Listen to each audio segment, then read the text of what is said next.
Bakit kailangan iwasan ang mga taong galit? Why should we avoid angry people? See, the Lord gives us an example in the gospel.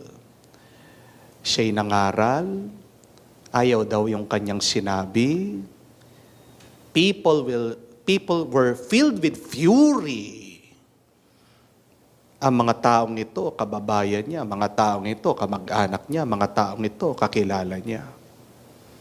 At anong ginawa sa kanya? Nilabas daw siya sa sinagoga, tinutulak siya, pinapatay siya, inihuhulog siya sa bangin. And yet, what did the Lord do? He avoided them. He walked in the midst of them. Dinaanan lang niya. Dinedman niya. Hindi niya pinansin. Pinabayaan niya. Jesus, let them go. Why should we let go of angry people in our lives? Bakit kailangan mo din iwasan muna, dedmahin ang mga taong gagalitin o puno ng galit sa kanilang puso at kalooban? Two reasons. Because one, remember, an angry person is a foolish person. Or in other words, a person with anger issues or a person filled with anger is a stupid person. Mababasa niyo po yan sa Biblia. In Proverbs, it says, a fool reveals his anger, but a wise man conceals his dishonor. Tanga ka. Kung binubuksan mo ang iyong bibig, lumalabas puro galit. Sira ang ulo mo. Pag pinapakita mo ang galit mo sa ibang tao.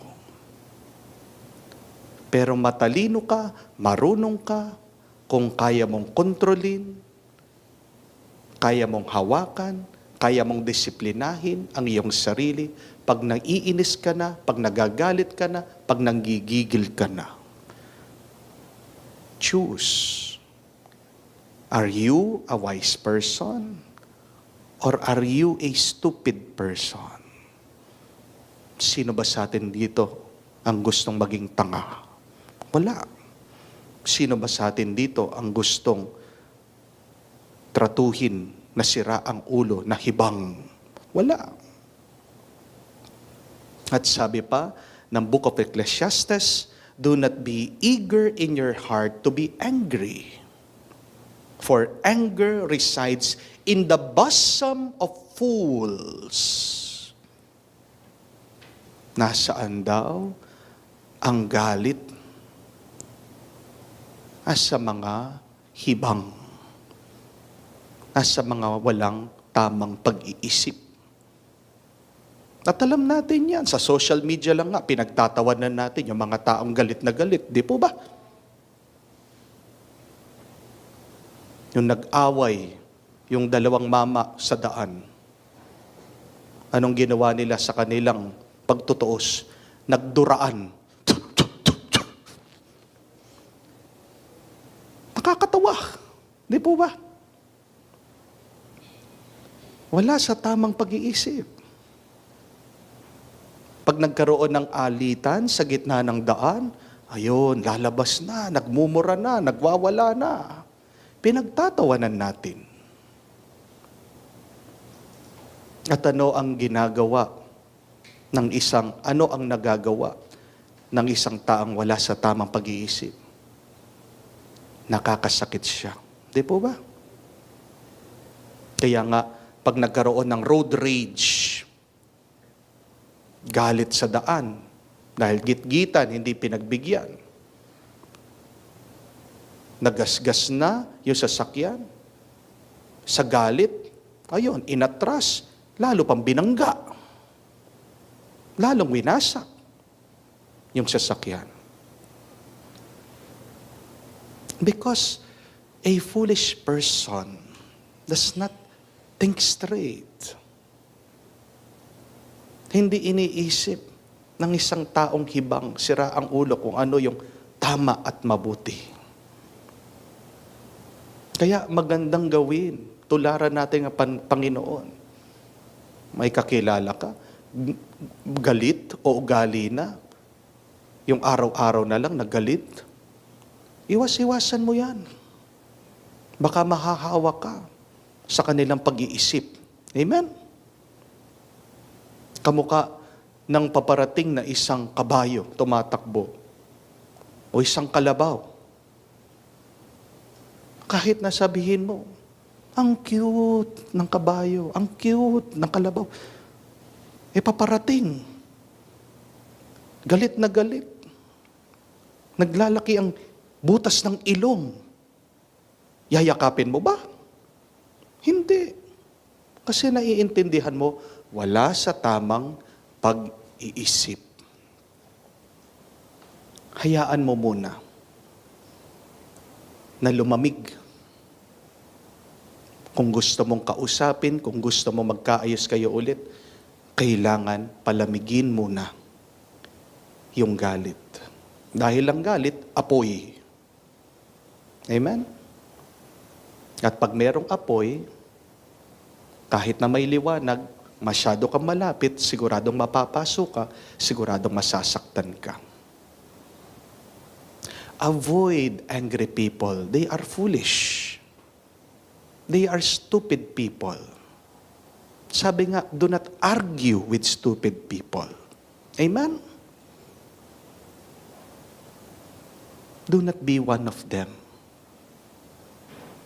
But secondly, avoid angry people because they infect you with their anger. Ang galit ay lason. Ano ang mararamdaman mo kung yung pinapainom pala sa iyo, pinapatakan ng konting muriatic acid? Di ba? Magagalit ka.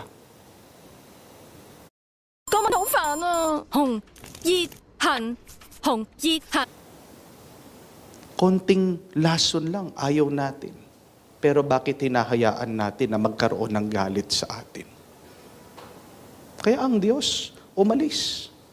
Ayaw niyang mahawa doon sa lason, doon sa toxic na feelings, pag-iisip ng mga taong ito. Dahil, pag naging galit na rin ang Panginoon, makakalimutan niya ang kanyang misyon. Amen? Tandaan niyo po, ang galit sa isang tao. Pag merong isang taong galit na galit, parang ipo-ipo yan o parang kumunoy. Pag nalapit ka sa ipo-ipo, anong mangyayari sa iyo? Pag nalapit ka sa kumunoy, natapakan mo, anong mangyayari sa iyo? Mahuhulog ka, sisip-sipin ka niyan. Amen? At ang hirap makaalis. It is a force that is so difficult to get free from. Tignan nyo na lang, subukan nyo po. No? Pakinggan nyo yung mga nagchichismis sa inyo, mga naninira sa inyo. Anong nararamdaman mo? Nagagalit ka. Di po ba? Nako, palagi ko pong napapansin sa akin ito Pag nagbabasa ako ng mga comment sa mga videos natin, meron pa rin negative na tao. At agad, nararamdaman ko yung galit. Gusto ko sumagot, but I stop myself because I remember, hindi naman dapat ako magalit. Unang galit itong taong ito, sinisip-sip niya ako, hinahatak niya ako doon sa galit niya. Ang mga taong galit, sa tingin ko, kaya gumagawa ng eksena, lonely sila. Amen? Kasi hindi masayang buhay nila pag wala silang kaaway. Amen? Gusto nila may drama. Palagi drama. Pero anong epekto nun? Pag puro drama, puro away, may epekto din sa ating puso. Tumitigas yung ating puso. Hindi mo alam, nagkakasakit din ang iyong kaluluwa. Lason eh. Huwag tayong magpaninlang sa hatak ng galit. Because remember, anger begets anger. Hindi naman pwede na anger begets happiness. Imposible na galit ka pagkatapos ang bunga nun tuwa. Imposible. Hindi pwede. But happiness begets happiness.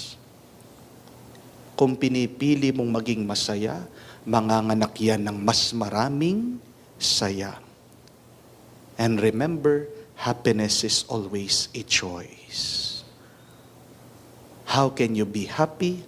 Walk away from these angry people. Walk away from these toxic people.